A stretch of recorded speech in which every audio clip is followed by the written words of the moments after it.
Muito boa noite a todos, boa noite meus colegas vereadores, a todos que estão aqui presentes na assistência, o vereador Nene que também está online. Queria começar desejando melhoras para o nosso vice-prefeito Tolão, né, que nos deu um pequeno susto aí na última semana, mas já está melhorando, né, deve estar voltando para casa nos próximos dias, aí desejo melhoras para ele, uma pessoa ímpar aí que acredito que todos nós gostamos muito. Mas eu preciso também falar sobre a cultura em Canela.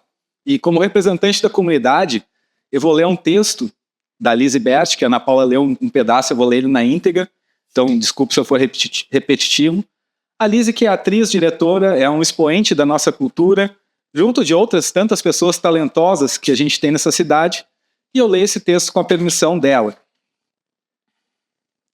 Há notícias que não chegam em palavras, mas em ausências. Acontecimentos que não se explicam pelo simples fato de serem cancelados, mas pela forma como se escolhe apenas substituir o compromisso.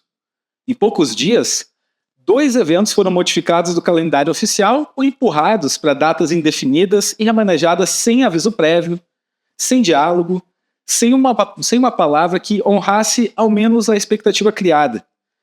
Estou falando do Festival Internacional de Teatro de Bonecos e da Feira do Livro Josué Guimarães.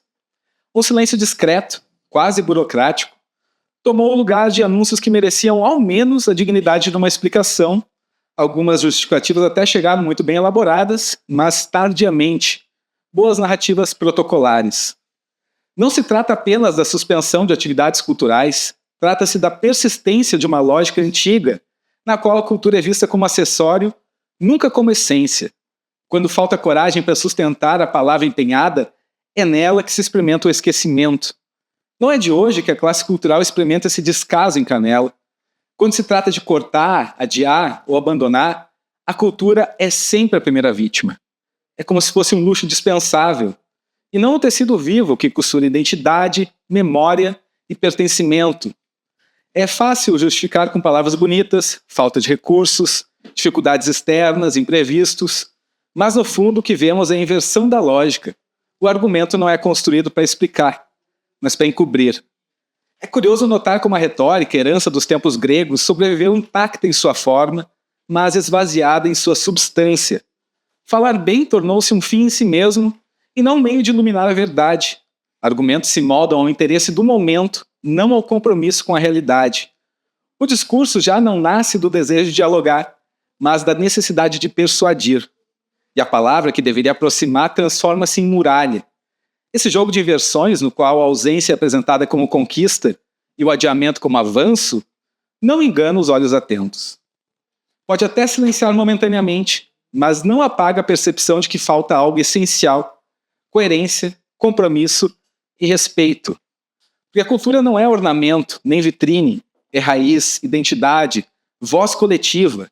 Negá-la ou negligenciá-la não é apenas adiar um espetáculo, é comprometer a memória de uma comunidade inteira. Quanto desgaste coletivo!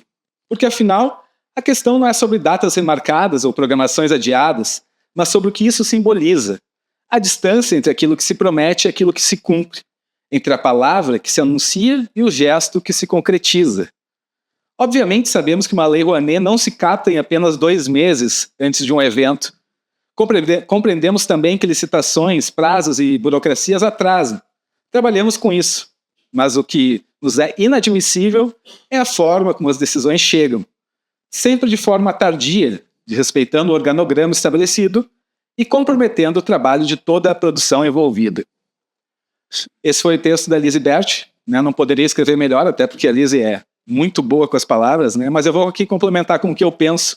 E eu vou falar um pouco sobre publicidade e comunicação, que é com que eu trabalho na prática, né? E aqui eu deixo claro, não é sobre o adiamento dos eventos, não é isso só que gera revolta.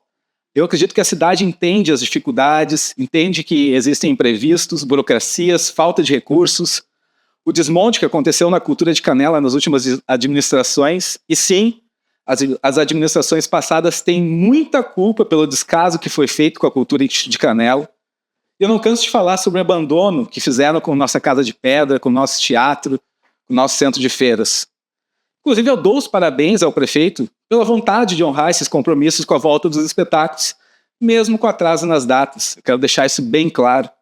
O que a comunidade não aceita é a forma como essas notícias chegam. A verdade é simples. Não é o fato em si, é a maneira que a gente comunica o fato.